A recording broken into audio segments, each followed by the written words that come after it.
Welcome back. Pastor పగడాల ప్రవీణ్ కుమార్ మృతి చెందిన case సంచలనం సృష్టిస్తుంది. ఇక దీనిపైన చర్చిద్దాం. మనతో పాటు జూమ్లో అందుబాటులో ఉన్నారు సల్మాన్ రాజు గారు, రిటైర్డ్ ఎస్ఐ, ఇక అలాగే పాస్టర్ కిరణ్ గారు. నమస్కారం అండి. సల్మాన్ రాజు గారు, కిరణ్ గారు, నమస్కారం అండి. రైట్. సల్మాన్ రాజు గారు, ముందుగా మీరు చెప్పండి, పాస్టర్ పగడాల ప్రవీణ్ కుమార్ మృతి చెందిన కేసు సంచలనంగా మారింది.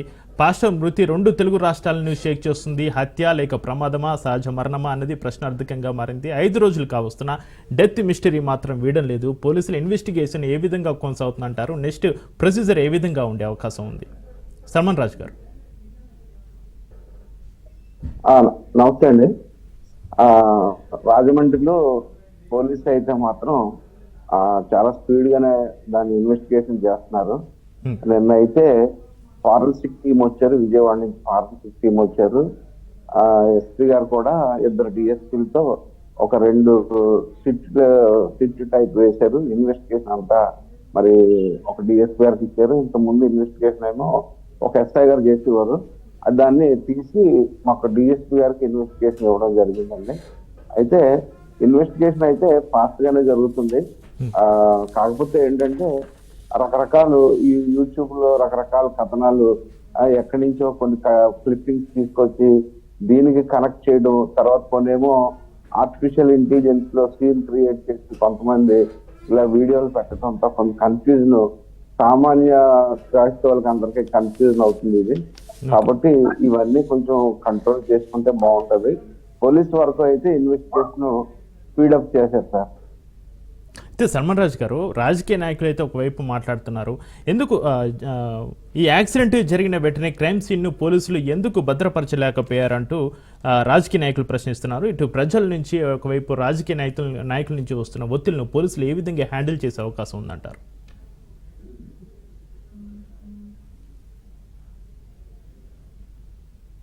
సల్మాన్ రాజు గారు. రైట్, చిన్న టెక్నికల్ ఇష్యూ ఉన్నట్టుంది. కిరణ్ గారు, వినిపిస్తుందండి? వినిపిస్తుందండి.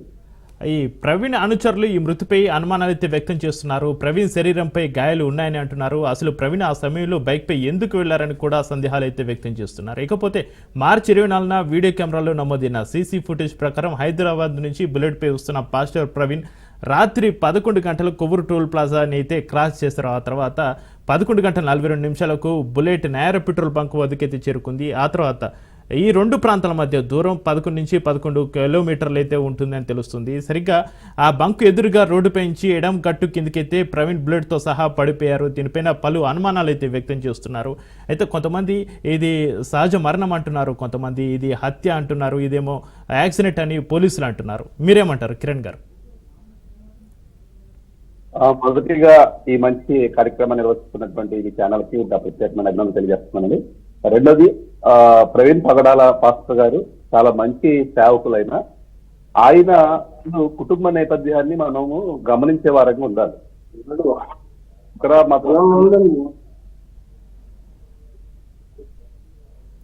కిరణ్ గారు, మీ వాయిస్ డిస్టర్బెన్స్ ఉందండి, వాయిస్ కట్ అవుతుంది.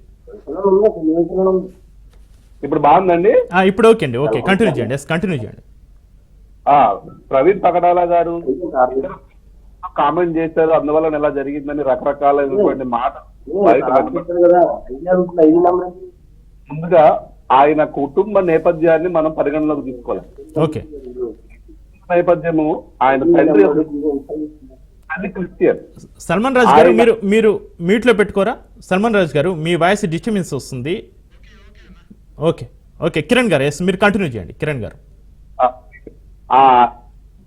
ఆయన కుటుంబ నేపథ్యాన్ని మనం గమనిస్తే ఆయన తండ్రి ముస్లిము, ఆయన తల్లి క్రిస్టియన్. సో ఆయనకి దానికి సంబంధించినటువంటి అవగాహన ఉండి ఆయన ఆయా రకాలైనటువంటి పరిశోధనలు చేసి ఆయన కలిగి ఉన్నటువంటి అభిప్రాయాన్ని ఆయన చెప్పారు. అదొకటండి. రెండోది, ఇప్పుడు ఈ యాక్సిడెంట్ కేసు ఏదైతే ఉందో, యాక్సిడెంట్ అని చెప్తున్నారో లేదా మర్డరా అనేటువంటి వివిధ రకాలైనటువంటి ఈ పరిణామాల మధ్య మనం అందరం కూడా గుర్తుపెట్టుకోవాల్సింది ఏంటంటే, ఏ విషయంలోనైనా సరే వెంటనే క్రైమ్ సీన్ ని దాన్ని వెంటనే ప్రొటెక్ట్ చేయాలండి. అక్కడ ఆత్మాలన్నిటినీ కూడా మ్యానిపులేట్ చేసేలాగా, లేదా అవన్నీ చెరిగిపోయేలాగా, ప్రతి ఒక్కరికి అక్కడికి వెళ్ళనిచ్చేలాగా అక్కడ మొదటి ప్రాథమికమైనటువంటి తప్పు ఒకటి జరిగింది. రెండోది, ఈ ఈ విషయంలో మరి ముఖ్యంగా ఆయన బండి మీద ఎందుకు వెళ్ళాడు, అంత దూరం ఆయనకి డబ్బు చాలా ఉంటుంది కదా, ఆయన బండి మీద వెళ్లాల్సిన పని ఏంటనేటువంటి ప్రశ్నను చాలా మంది రేకెత్తిస్తూ ఉంటున్నారు. దీనికి ఆయన కొన్ని దినాల క్రితం, దాదాపు ఒక నెల 2 నెలల క్రితము నేను ఒక సాధారణమైనటువంటి విశ్వాసిగానే, ఒక మనిషిగానే ఉండాలని ఒక నిర్ణయం తీసుకుంటున్నాను. ఇక మీదట నేను బండి మీదే ట్రావెల్ చేస్తూ నాతో ఎవరిని కూడా మనుషులు తీసుకోకుండా నేను వెళ్ళాలి అని అనుకుంటున్నానని ఆయన స్వయంగా ఒక మీటింగ్ లో చెప్పారు. సో మనము ఆలోచించాల్సింది ఏంటంటే, ఆయన బండి మీద ఎందుకు వచ్చాడు, ఆయన హెడ్ లైట్ ఎందుకు వేసుకోలేదు, ఆయన ఇలా ఎందుకు వెళ్ళాడని. ఒక మనిషి చనిపోయినప్పుడు దానికి సంబంధించినటువంటి ఇన్వెస్టిగేషన్, చాలా లోతైనటువంటి ఇన్వెస్టిగేషన్ జరగాలండి. దానికి ప్రధానమైనటువంటి అనుమానాలు రేకెత్తించడానికి గల కారణం ఏంటంటే, గౌరవ పోలీస్ డిపార్ట్మెంట్ వారు 2 వీడియో ఫుటేజ్లు రిలీజ్ చేసి సీసీ కెమెరా, ఒకటి టోల్ గేట్ దగ్గర ఉన్నది, రెండోది ఎక్కడో ఒకటి దుమ్ము రేగిందని చెప్పి ఇంకొక వీడియో క్లిప్ ఒకటి రిలీజ్ చేశారు. ఆ రెండిటిలో కూడా మనం ఆ రెండింటినే మనం ప్రాథమికంగా చెప్పడం అనేది ఎంతవరకు సబబు మనం ఆలోచన చేయాలి మొదటి. ఎందుకనంటే ఆయన బయలుదేరినప్పటి నుండి ఇక్కడ యాక్సిడెంట్ అయ్యే వరకు ఈ నేషనల్ హైవే మీద చాలా సీసీ కెమెరాస్ ఉన్నాయి. ఆ కంప్లీట్ వీడియో, కనీసం టోల్ ప్లాజాలో ఆయన బయటకు వచ్చిన దగ్గర నుండి యాక్సిడెంట్ అయ్యే వరకు కంప్లీట్ ఉన్నటువంటి ప్రతి సీసీ కెమెరా ఫుటేజ్ ను రిలీజ్ చేయగలిగినప్పుడు కొంతవరకు అది యాక్సిడెంట్ కాదు, లేకపోతే ఇంకోటి ఏదో జరిగింది, లేకపోతే మర్డర్ అంటున్నారు, అది కాదు యాక్సిడెంటే అని ప్రజలు నిర్ధారించుకోగలుగుతారు. ఎందుకంటే మన చుట్టూ ఎంత భయానకమైనటువంటి పరిస్థితులు ఏర్పడినప్పుడు దాని యొక్క అనుమానాలను నివృత్తి చేయాల్సినటువంటి ఆ గొప్ప బాధ్యత గౌరవ పోలీస్ డిపార్ట్మెంట్ది, ప్రభుత్వానికి ఉంటుంది. ఇది ఖచ్చితంగా మాత్రం నేను చెప్పగలుగుతున్నాను. ఎందుకంటే అక్కడ మనిషి, ఒక యాక్సిడెంట్ జరిగే మనిషి ఎలా ఉంటాడో మనము కనీసం ఒక అవగాహన మన అందరికీ ఉంటది. అంత వేగంతో వెళ్ళి ఆయన పడినప్పుడు పట్టడమో, బండికి దెబ్బల స్క్రాచ్, ఈ విధమైనటువంటి పరిస్థితి ఉంటది. కానీ అక్కడ చూసిన వారు చాలా మంది వెళ్ళారు. రెండోది నేను లూథరన్ సంఘంలో పరిచయం చేస్తున్నాను కాబట్టి ఆ చూసినటువంటి ఆ సీన్ ని బట్టి, ఆ పరిస్థితిని బట్టి ఎవరు కూడా దాన్ని యాక్సిడెంట్ ని నిర్ధారించలేకపోతున్నారు. ఇంకా అది యాక్సిడెంట్ కాదు, ఇంకా ఏదైనా మర్డర్ అయి ఉండొచ్చేమో, అయితే ప్రీ ప్లాన్డ్ గా చేశారు అని అనడానికి గల ఆధారాలలో మనం గమనించినట్లయితే చాలా మంది ఆయన గురించి రకరకాలైనటువంటి ఆధారాలను సోషల్ మీడియాలో పెట్టడం కూడా,